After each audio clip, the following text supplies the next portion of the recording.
ఏదైనా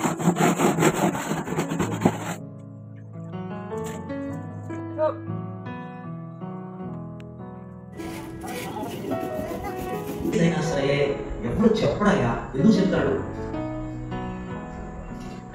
రక్త సంబంధం ఉన్నటువంటి తల్లి తండ్రి చెప్పడానికి ఏం లేదు. 5 రోజులు జాగ్రత్తగా ఎందుకు చెప్తున్నాను? మీ తల్లి తండ్రి కంటే 100 రెట్లు ఎక్కువగా చెప్తున్నాను. మీ నేపథ్యాలు ఇంట్లో అమ్మ లేదు, ఇంట్లో నాన్న లేదు, ఇంట్లో నాన్నకి 40 రూపాయలకి ఇంట్లో మీ దగ్గర ఎక్కువ పొలం లేదు, ఒక చదువు లేదు, సంఖ్య లేదు, సంస్కారం లేదు, ఏం చేయాలో తెలియదు, వాటికి వాళ్ళే కావాలి కదా, అందుకని తెచ్చాక ఇక్కడ దాకా వచ్చి ఇవన్నీ చెప్పాలి అని ఆలోచన తప్ప. మీరు బయట అంతా చేశారు కదా, చాలా ఆనందమైంది. కర్మయోగం అంటే ఒక యోగం, ప్రతి దాంట్లో నేర్చుకోవడం.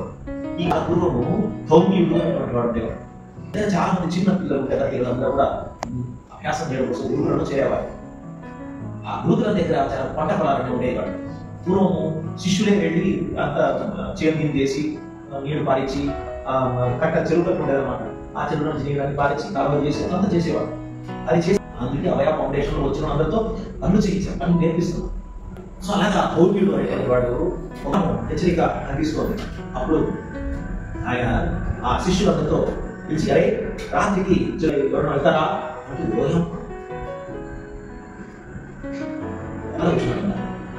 ఒక అబ్బాయి మాత్రం గురుగారు నేను వెళ్తాను. గురుగారు చిన్న పిల్లాడు, 10-12 ఏళ్ళ పిల్లాడు. అంటే నేను వెళ్తాను గురుగారు, రేపు వెళ్ళరా చూసుకోరా. వాడు చెరువు దగ్గరికి వెళ్ళి ఆడు పహారా కాస్తున్నాడు. సుమారు 12 గంటల ప్రాంతంలో చిన్నర గండి పడింది. అంటే ఇలా చిన్న తూకు పడింది చెరువుకి. చూసాను చిన్న చేతులు పడింది. చీపెట్టాడు, రాయి వేసాడు, మట్టి వేసాడు. అది వీడు చేసే కొద్దీ ఎక్కువ చాలా నీళ్ళని బయటకు వచ్చేసి అయ్యో పట్టకుండా పోతుంది, గురువుగా చెప్పిన మాట నేను మిస్ అయిపోతానని వాడు ఆ అంతకి అత్యంత రాయి తెచ్చేంత ఓపిక శక్తి లేక తన శరీరాన్ని చుట్టుకొని అందులోకి వెళ్ళిపోయాడు. ఆ కథలో పడి ప్రాణం విడిచాడు. ఉందంటే అందరూ దూరం అని అందరూ చెరువు కట్ట దగ్గర వెళ్ళారు. చూద్దాం ఎక్కడ ఉన్నాడు. చూస్తే మట్టితో కప్పబడిన శరీరం అంతా కూడా తడిచి ఉబ్బిపోయి ఆ అంతలో పడి ఉన్నాడు. మనల్ని కాపాడడానికి వాడి ప్రాణాన్ని అడ్డుపెట్టాడు. ఇదయ్యా శిష్యుడి యొక్క ఔదార్యం అంటే, శిష్యుడి యొక్క చాతుర్యం అంటే, శక్తి సామర్థ్యం అంటే అని చెప్పేసి వాడు బతికించేసాడు.